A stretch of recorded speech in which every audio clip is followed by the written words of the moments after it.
Class 9th। प्रश्न दिया हुआ है, उपयुक्त सरल समीकरण का उपयोग करके निम्नलिखित गुणनफल ज्ञात करो। उपयुक्त सरल समीकरण प्रयोग में लेनी है और गुणनफल आपको ज्ञात करने हैं। तो इसलिए आपको प्रश्न को पहले ध्यान से देखना पड़ेगा, पढ़ना पड़ेगा।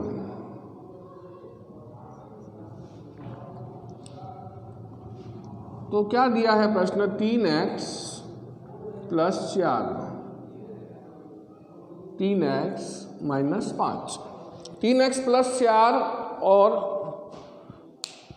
3x - 5, 3x + 4 और 3x - 5, ये प्रश्न आपको दिया हुआ है। 3x + 4 और 3x - 5। तो आप देखो प्रश्न को, तो पहला पद क्या है, यहाँ पर 3x, यहाँ पर भी 3x। पहला पद क्या है, समान।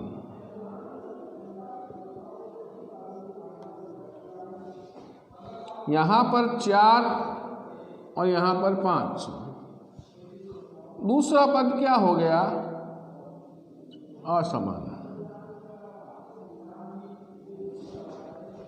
थोड़ा ध्यान रखना, पहला पद इसमें क्या है, पहला पद समान है। पहला पद क्या है इसमें, पहला पद क्या दिया हुआ है, समान। दूसरा पद क्या है, 5 और इसमें क्या है, 4। दूसरा पद क्या दिया हुआ है, असमान। तो पहला पद समान दिया हुआ है और दूसरा पद क्या दिया हुआ है, असमान दिया। पहला पद दिया हुआ है समान, दूसरा पद दिया हुआ है असमान। तो पहला पद समान हो, दूसरा पद असमान हो, तो क्या करोगे वो देखो। 3x + 4, 3x - 5, x + a, x + b। कब लगाएंगे, जब पहला पद समान हो। सरल समीकरण कब लगाएंगे, जब पहला पद क्या हो, समान, और दूसरा पद क्या हो, असमान। पहला पद समान है, दूसरा पद असमान है, तो सरल समीकरण क्या आएगी, x + a, x + b आएगी। क्या आएगी, x + a, x + b। तो x + a, x + b क्या बन जाता है, x² बन जाता है, plus a + b, x + ab। याद कर लेना, पहला पद समान हो, दूसरा पद असमान हो, क्या काम में लोगे, x + a, x + b, x + a, x + b क्या बन जाएगा, x² plus a + bx + ab। x + a, x + b क्या हो जाएगा, x² plus a + bx + ab। x + a, x + b क्या हो जाएगा, x² plus a + bx + ab। यह सरल समीकरण काम आएगी। तो अब इसमें x की वैल्यू क्या रखनी है आपको, x की वैल्यू क्या रखनी है, 3x। इसमें भी समान है ना दोनों में, तो x की वैल्यू तो क्या आएगी, 3x आएगी। इसमें आपको a की वैल्यू क्या रखनी है, a की वैल्यू 4 रखनी है, 4 रख देंगे, वो दिक्कत नहीं है। अब b की वैल्यू क्या रखनी है, b की वैल्यू रखनी है 5। अब गलती यहाँ होती है, गलती यहाँ होती है आपसे। यहाँ आपने b की वैल्यू 5 रख दी, लेकिन आपने चिन्ह पर ध्यान नहीं दिया। जब सूत्र लगाया, सरल समीकरण गई, तो यहाँ प्लस लगाया था, लेकिन ऊपर क्या आ गया, माइनस आ गया। गलती यहाँ शुरू हो जाती है, फिर आपकी यहाँ से गलती कर बैठते हो। भाई सूत्र लगाया तो प्लस था, सरल समीकरण में x + a, x + b है, प्लस है, लेकिन यहाँ तो प्लस है, लेकिन ऊपर क्या आ गया, ऊपर माइनस का चिन्ह आ गया। उस पर ध्यान दोगे नहीं क्या, माइनस चिन्ह आया ना। तो यहाँ पर तो छोटा, मैंने कोई दिक्कत नहीं, यहाँ प्लस था, यहाँ प्लस था, लेकिन यहाँ b का मान अगर आप 5 लेते हो तो -5 क्यों नहीं लोगे, b माइनस का है तभी तो माइनस आया। सरल समीकरण में प्लस है, ऊपर आ गया माइनस, तो b की वैल्यू क्या होगी, -5। ये आपको विशेष रूप से ध्यान रखनी है बात। आगे तीनों मान x आ गया, a आ गया, b आ गया, कोई बात नहीं। अब हल करना शुरू कर दो। सबसे पहले x² करना है, x की वैल्यू क्या है, 3x है, 3x का स्क्वायर करना, ओके। उसके बाद है a की वैल्यू क्या है, 4 है, कोई बात नहीं, ठीक है, प्लस एक बड़ा लगा लो, माइनस का चिन्ह आएगा बीच में। अब है b की वैल्यू क्या लेनी है, -5 लेनी है, लगा दिया -5, कोई दिक्कत नहीं है। अब यहाँ x है तो इंटू एक्स, एक्स की वैल्यू क्या लेनी है, 3x लेनी है, 3x लगा दें यहाँ पे,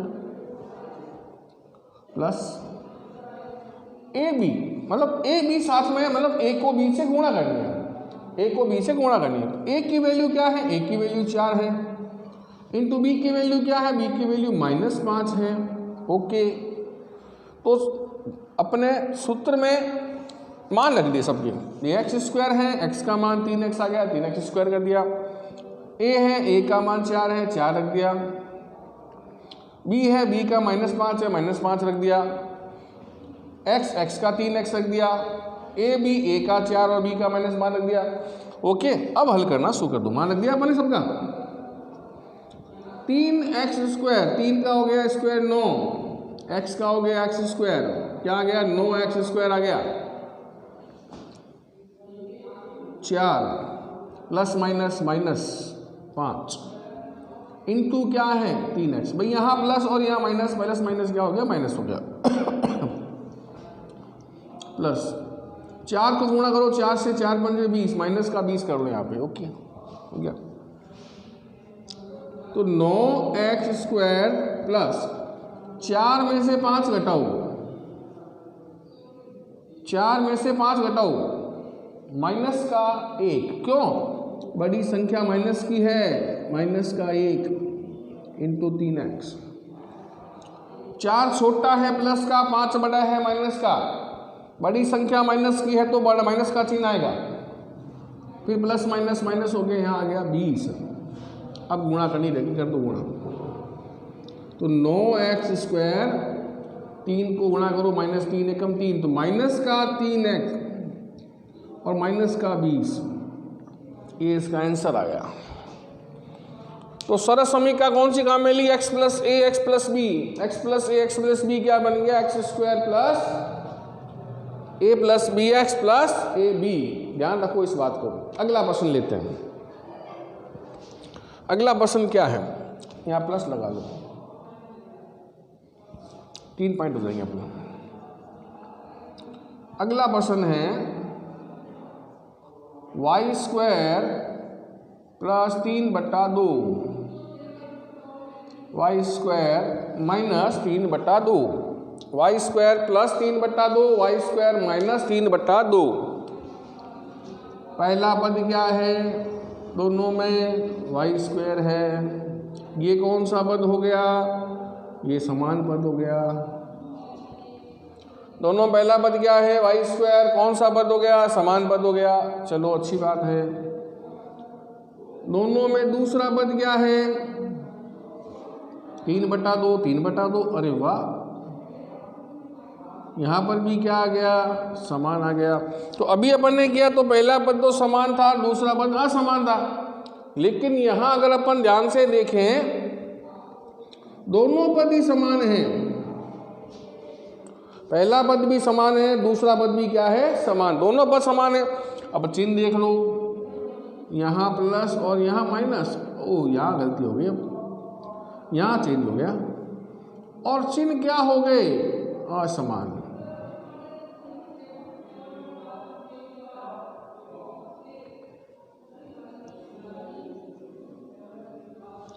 अब देखो,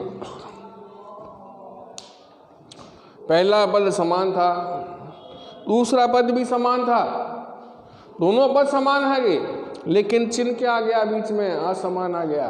अब सरस समीकरण कौन सी लगाओगे, कीवी है क्या पहले, y² प्लस 3/2, y² माइनस 3/2, तो पद दोनों समान हैं, पद दोनों समान हैं, लेकिन बीच में असमान चिन्ह है।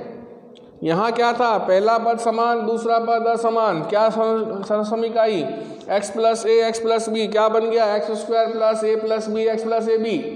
पर यहाँ नई दिक्कत शुरू हो गई, नई दिक्कत शुरू क्या हुई कि दोनों पद तो समान है लेकिन चिन्ह असमान है। अब इसके लिए नई सरस समीकरण काम में आएगी, कौन सी काम आएगी, a + b a - b, पद दोनों समान कर दिए और चिन्ह समान कर दिए, तो a + b a - b क्या बन जाएगा, a² - b²। सरस समीकरण याद कर लेना, जब दोनों पद समान हो और बीच में असमान चिन्ह हो, दोनों पद समान हो और बीच में असमान चिन्ह हो, दोनों पद समान हो और बीच में असमान चिन्ह हो, क्या करोगे?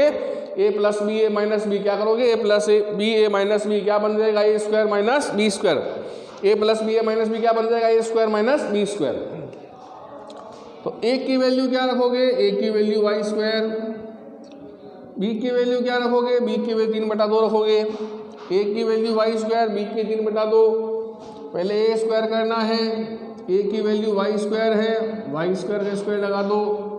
बी की वैल्यू 3/2, 3/2 पे स्क्वायर लगा दो, हो गया।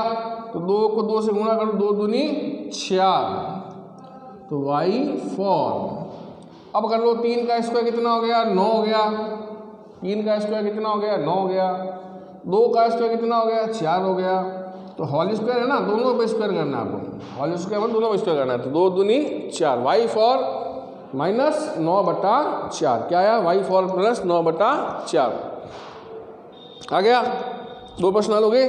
2 सोल्यूशन में काम में ले लिए अपन ने। यहाँ x plus A X plus B, ये कब काम में लेनी? जब पहला पद समान दूसरा असमान, और यहाँ 2 समान पद है, बीच में असमान चिन्ह है। अब अगला प्रश्न देखो, 3 + 2x, 3 + 2x, अरे ये नहीं आ गया फिर तो। दोनों में पहला पद क्या है? 3 है,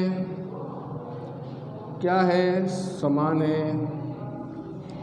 दोनों में दूसरा पद क्या है? 2x है, ये भी क्या है? समान है। यहाँ तक सेम चल रहा है, समान समान। इसमें क्या आया था? असमान चिन्ह। अब चिन्ह की बात करते हैं, दोनों में प्लस है, दोनों में प्लस आ गया, चिन्ह भी समान आ गए। अब क्या करें भाई? यहाँ पहला पद समान दूसरा असमान, आराम समझ में आ गया। यहाँ पहला पद समान दूसरा पद समान और चिन्ह असमान, x plus A X plus B, sorry X A plus B A minus B, कोई दिक्कत नहीं है। और यहाँ पर क्या है? दोनों पद भी समान है और चिन्ह भी समान है। अब क्या करोगे? मतलब नई सोर्स समीकरण काम में आएगी, इसका मतलब नई सोर्स समीकरण काम में आएगी। तो अब देखो करते हैं हल इसको। 3 + 2x, 3 + 2x, दोनों पद समान, चिन्ह समान, तीनों समान, तो क्या कर दो? 3 + 2x का होल स्क्वायर कर दो। इसको क्या कर दो? 3 + 2x का होल स्क्वायर लगा दो इसके। अब क्या लगा दिया? होल स्क्वायर लगा दिया। क्या लगा दिया? होल स्क्वायर लगा दिया। होल स्क्वायर, कोई दिक्कत नहीं है। नई सर समीकरण ये पढ़ी हुई है पहले आपकी, a + b का होल स्क्वायर। a + b का होल स्क्वायर क्या होता है? a² + 2ab + b स्क्वायर, पहले पढ़ी हुई, काफ़ी बड़ी होगी आपकी, काफ़ी काम आती है। दोनों पद समान है, चिन्ह भी समान है, क्या करोगे? a + b का होल स्क्वायर। a + b का होल स्क्वायर क्या होगा? a² + 2ab + b square. a + b का होल स्क्वायर क्या होगा? a² + 2ab + b square. a + b का होल स्क्वायर क्या होगा? a² + 2ab + b square. a + b का होल स्क्वायर क्या होगा? a² + 2ab + b square. याद मैंने करा दिया आपको। अब a की वैल्यू क्या लेनी है आपको? a की वैल्यू 3 लेनी है। b की वैल्यू क्या लेनी है आपको? b की वैल्यू 2x लेनी है। तो a² 3² 2 × a 3, b क्या है? 2x, b² 2x का स्क्वायर, 3 का स्क्वायर कितना हो गया? 9 हो गया। 3 दूनी 6, 6 दूनी 12, 12x हो गया। 3 का स्क्वायर, 3 × 3 9 हो गया, 3 दूनी 6 दूनी 12 आ गया। 2 का स्क्वायर हो गया 4x का स्क्वायर हो गया x², 4x², ये इसका आंसर आ गया। तो अभी इस प्रश्न में अपन ने 3 सर समीकरण की है। पहली में क्या थी? पहला पद समान दूसरा पद असमान, दूसरे में दोनों पद समान चिन्ह असमान, और तीसरे में दोनों पद भी समान और चिन्ह भी असमान। तो आज के लिए इतना ही, भाई कल करेंगे। धन्यवाद।